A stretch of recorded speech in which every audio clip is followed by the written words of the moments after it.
Welcome back. We're discussing Canada's 13th Prime Minister, Sir John Diefenbaker, as we are joined by guest Bob Plamondon, who is the author of freedom fighter John Diefenbaker's Battle for Canadian Liberties and Independence. And thanks again, Bob, for joining me today.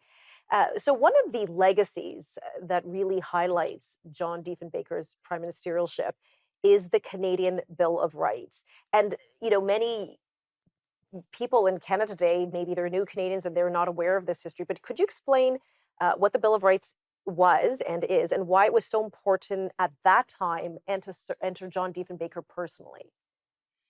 So it was important to John Diefenbaker personally because he had felt the scourge of discrimination given his ancestry.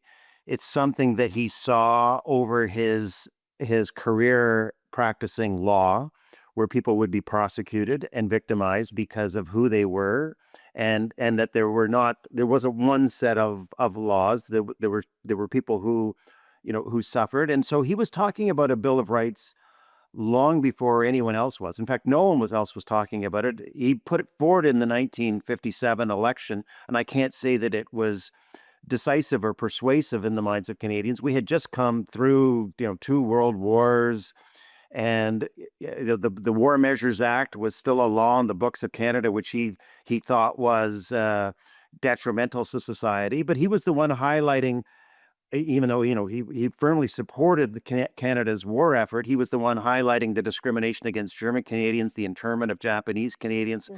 So he thought we needed a law on the books to guide all future lawmaking and current laws to make sure that they were not inherently discriminatory based on faith or on gender.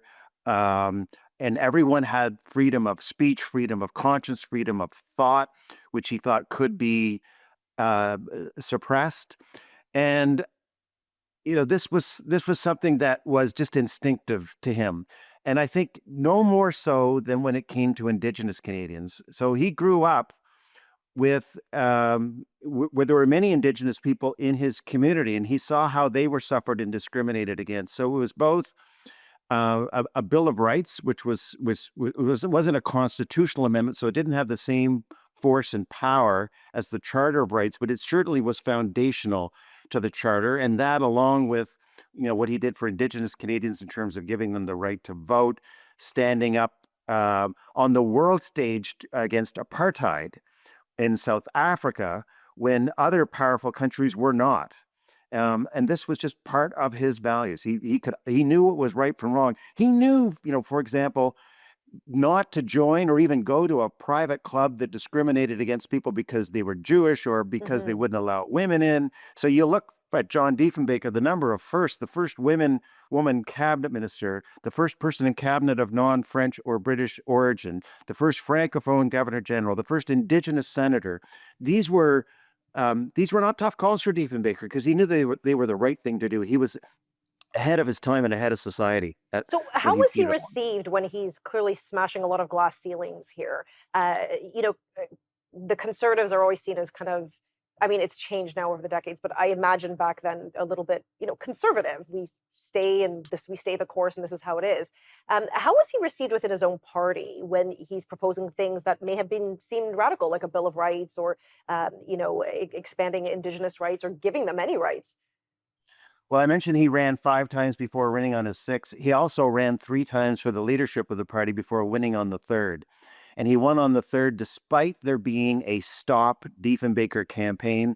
As some, famous, Ontario politician called him a crazy because he they thought he was out of touch with how things worked and where the levers of power should be exercised. So when you talked about reaction within his party, I would say of the rank and file members who go to annual meetings and maybe they put up signs and hand out brochures, to those people who were not connected and powerful in the party, he was very popular. But to the elites in his party, to those who had money and who were the donors, they thought, well, okay, the people want him. Let's elect him. He'll lose the election in 1957. We can get back to normal and we'll get Diefenbaker out of our hair. Well, lo and Right. behold, an election he was supposed to lose, he won when the Conservative Party had won once in the last 9 contests. They had lost 8 out of 9 elections, and Diefenbaker was supposed to lose, and in fact he won, and he won in 57, he won in 58, and he won in 1962. So he won 3 in a row. They should have been saluting Diefenbaker, yet within his party, they were a key factor in bringing him down. Yes, the knives come out as soon as you win. That's what they say. Anyhow, we'll come back just after this break.